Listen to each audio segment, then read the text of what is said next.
So Lily, welcome to MOA. Welcome to Sugar Moms. My name is Arya. I'm gonna be interviewing you today for your exhibition. So, how about you get us started off with who you are and a little bit about your project? Yeah, sure. I'm Lili Razi. I'm originally Iranian. Some people say Persian, but proud to be Iranian. Lots of history and culture there. I've been living in Philadelphia for almost 7 years. I've been working in municipality and business improvement district. I've been working with Mural Arts currently as a project manager there, and I'm an artist. Um, that's amazing. Yeah. How about you tell us about how this project was started and how you got involved in the placemaking mosaic? Sure. So I've been a nerd in terms of like going to different like conferences and just like gatherings about placemaking. When I was at Rutgers, I felt that I need to do something with community development. So I was here for graduate studies, and then I knew I love art. Then placemaking was a place that do the work with like urban design, feels the places that are kind of like ruthless, just like to make them with community participatory work, also bringing everyone together, professionals, nonprofits, government, all together to make a place lively. So then I was really into this kind of stuff, and I was going to different conferences, but what I felt that is missing all of these conferences was just like, okay, we close down the streets to cars, especially in New York. That was the light bulb moment for me. We let's bring people to the streets, let's have food kiosks, let's like basically festivals. Then I was Right. like, this is not exactly like how you make places lovely. I understand no cars, this is great, but also this is not like, there's so much more into it. Then I was thinking about my culture, the Iranian public spaces, like necessarily they're not like parks, they're like, I don't know, like corner alley, or just like some cultural elements into it, like a river combined with nature, and just like some elevated sittings and everything. Like everything there is a for a reason if you look into it. Right.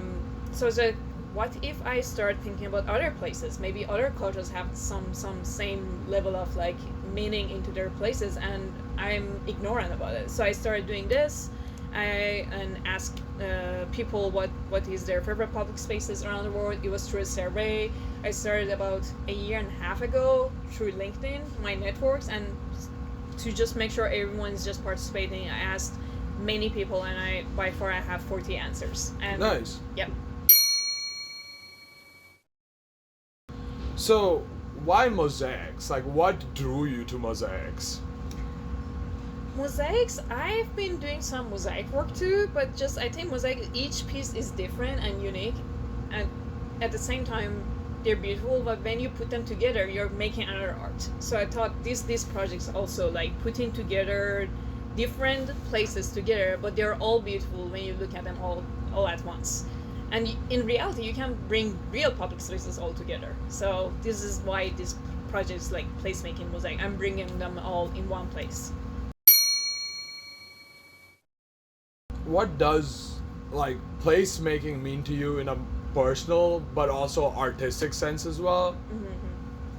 Um, Placemaking to me means like people being able to shape their outdoor spaces in a way they like, and in the way that they feel comfortable, like feel safe, and feel they meet everyone, and just like there's something pleasing about it.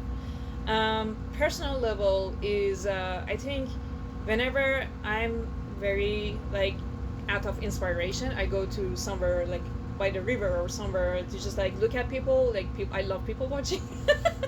So, and just like get inspiration. That's like where I feel like, besides being home, I'm feeling calm. This is where I go to like revive my energy. Cool. Yeah. So your project, it connects public spaces from all over the world, right? Correct. What is one moment or place that completely changed the way you think about what community means to you? Yeah. Um, so this goes back to many years ago. I was maybe I'm 35 now, so I was maybe 21 or 22. I don't remember exactly, but I was in Iran. We were going through a path in a rural area, and it was just like a forest kind of vibe. And then they said we are not going through normal path that the rural people are going. We are using an alternative path because the community don't want to see tourists. And I was like, this is such a beautiful space. This is why we are avoiding them, because we can help to generate like money for them. We can buy like local snacks and food. They said because people don't respect their culture, they are rude, they don't like they are there to they don't appreciate the visitors. And it made me really thinking what like why we are they're beautiful as they are, why like outsiders are making them feel like not comfortable. This is their home. We should be there to like help, like appreciate them. So that was like the start of my journey. I was just like ever after that I've been looking for places that feel that like you're welcome, and you're like you're making sure as an outsider you're giving respect to those communities.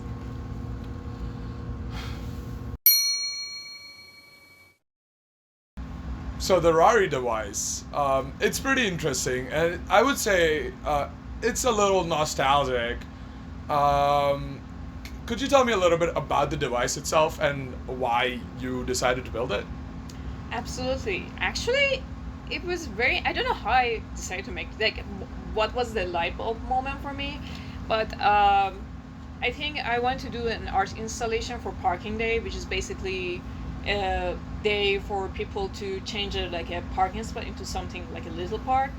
Then I was remembering back in the my childhood. Also, there was something like called Chatterfang, which means like the abroad, the foreign cities, or Rari show, and I don't remember exactly what it was, but I remember it was a device you could see images. Then I asked around my parents and searched through internet. It was just a device before TV. It was a way that people could just see, and like it was like a live Instagram. You could just see images, and someone like a storyteller was on top of it and making a story out of it. So and it was meant for kids, and people had to pay and just like watch the images and hear the story. So I was like, this is so cool because I'm showing different images of foreign cities, and this is a way to engage people. But I didn't have the story piece, but I was okay, whatever. Just they use it just like see images. But I decided to create that, and I talked to a couple of friends, and one of them, Nature, helped me to build the body of it, and I added the other pieces and made it like Iranian looking because it was originally like built in Europe, and then like some Iranians back in like Qajar dynasty went to Europe and just saw it and they brought it back, so they made it Iranian looking, like little domes and just like arches on top of it. So I decided to give that a vibe a little bit and also add my own like touch and put these like illustrations there. So that's the story. Yeah, that's actually so cool. The fact that this device has been around for so long, and like it's like a cultural piece, and I feel like even without a story, just looking at the photos in there tells the story itself, and that's pretty cool in itself. Yeah, that was the intention. That was just like, oh, you see, and it's also interactive. This is not okay. I'm seeing some art. Like when I put it for the parking lot paper, like, oh, this is the only interactive art. I am just looking at the holes and seeing something else, which was like an element of awe. Yeah. Alright. So Lily, a lot of times art is very observatory. Like you go to a place, you look at the art, and you understand the meaning. But your art feels more participatory, where the whole community as a whole is involved. So how do you go about inviting people to join, to be a part of your artwork, both subjects and viewers, for example? Yeah. So when I started that survey, it was just like I know you're talking about this, but let me know why it feels. Give me a story. I don't want to just like see an image. I want to see a like story behind it. So that was the first step for me to just make it participatory, to hear their story. Then it was just like through my like it was a group of me and other illustrators. Like I happened to be with them in a like an online class, and I invited them. I said, hey, I'm having this project. What if you come and just look at these like people's opinions and their survey, and make like give your own touch, but do your research. So that was another level of participation. Right. Then after that, it was just like, hey, let me just like bring it back to the people that already participate, so they see the design. They were like, oh, this is cool, lovely, and they reposted their like some of their images that was shared, and then more people were interested. And I was like, okay, let me just bring more attention to this. I need to do some couple of workshops. I did one workshop with like people in New York, one workshop with mirror arts, and also did a show and tell story at MOA in summer like of 2025. And people were like, oh, this is cool. Like I felt this doesn't need to be ended. People feel like they have been heard. They want to do more. They want to just like contribute it. So I'm just trying to make everyone that is saying something, trying to either involve them or create something out of it. Right.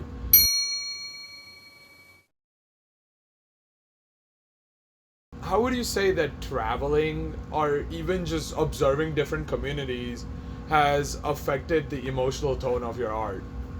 It has done a lot.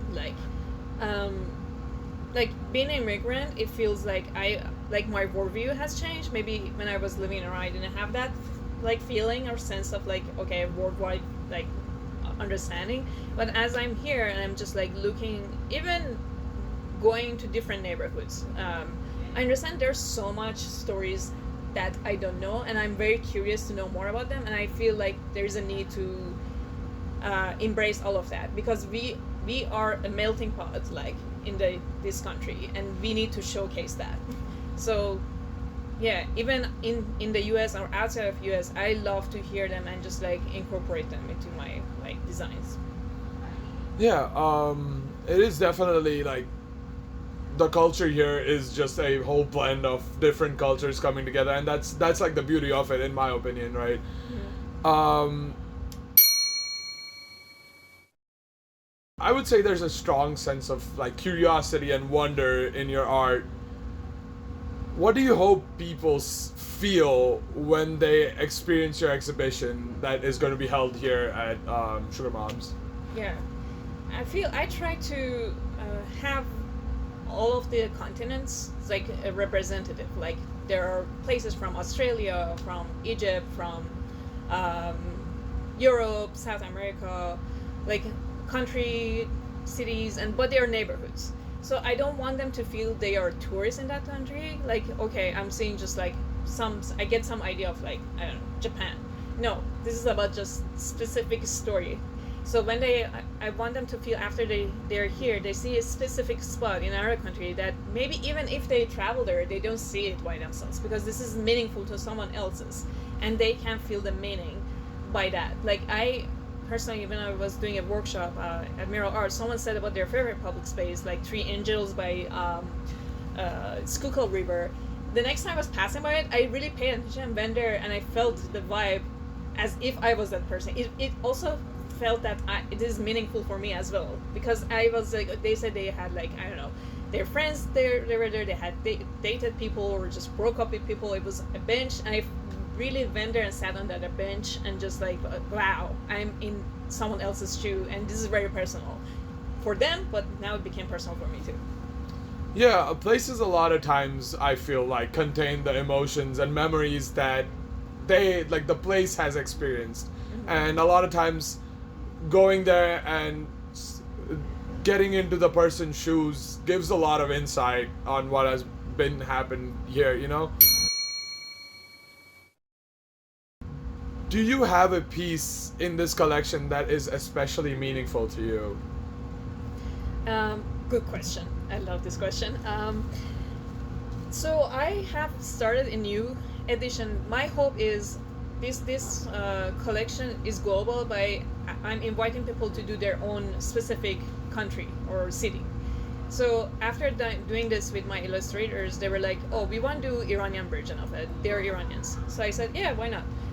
One of them drew like illustrated. I shouldn't say drew. Illustrated like a street, long street, like Broad Street, equivalent to Broad Street to here, but it's very like connecting north to south of like Tehran city, and that has so much memory for me. And because my high school was there, my elementary school was along that street, and the different iconic landmarks were all along that street. So when that person put that long street in one page and put all of these landmarks, I was like, and all the trees there, it was just like, oh my god, it's just like showing my whole childhood, like adulthood, kind of like when I was young, through one picture, and put them all together, all the iconic buildings or just like features of that.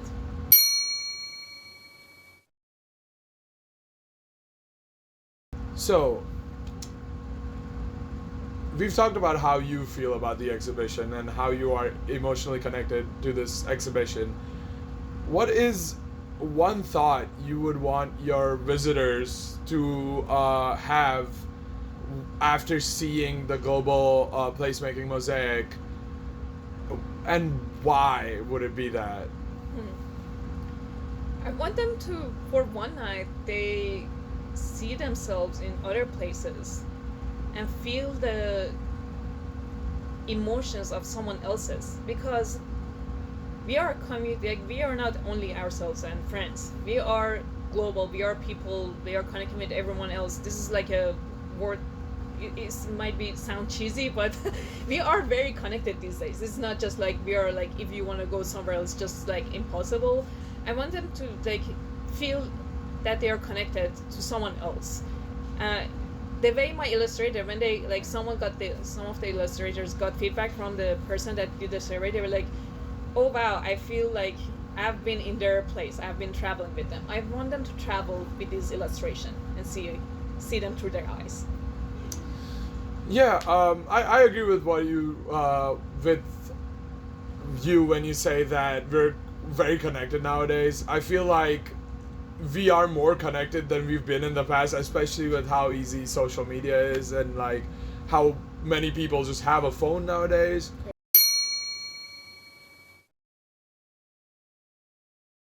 So after this show, what's next for you, Lily? Yeah.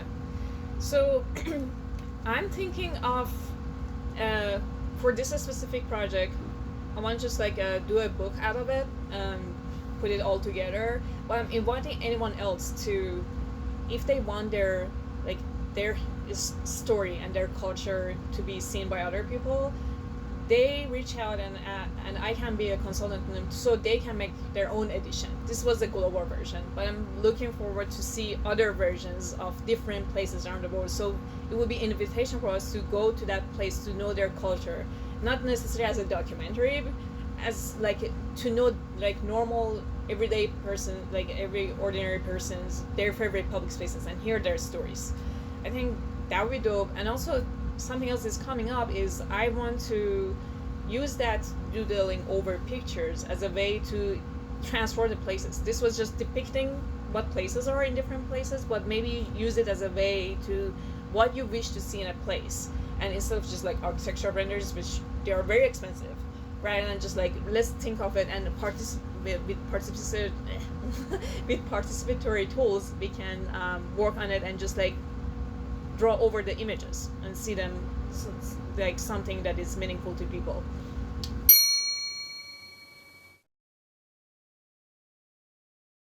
Here at Ministry of Awe, we like to end it off with a question that is, what is awe-inspiring to you about what you do? Is just be able to see my creativity coming to fruition. Like this was just a single thought like 2 years ago in a seminar, and I'm seeing this is just having going such a long way, and seeing other people that are like part of it, and being here at MOA is an all moment for me. So I would love to the element of surprise and curiosity even for myself, and I'm I would love to see that more. So this is a all moment for me. Yeah, I'm glad that being here at Ministry of Awe instills a feeling of awe in you. And Definitely. that being said, thank you so much for this interview, Lily. It's been Thank a you. great joy talking to you about your project, and I can't wait to see more on this Friday, Yes. first Friday. Yes, thank you so much. Thank you for this opportunity.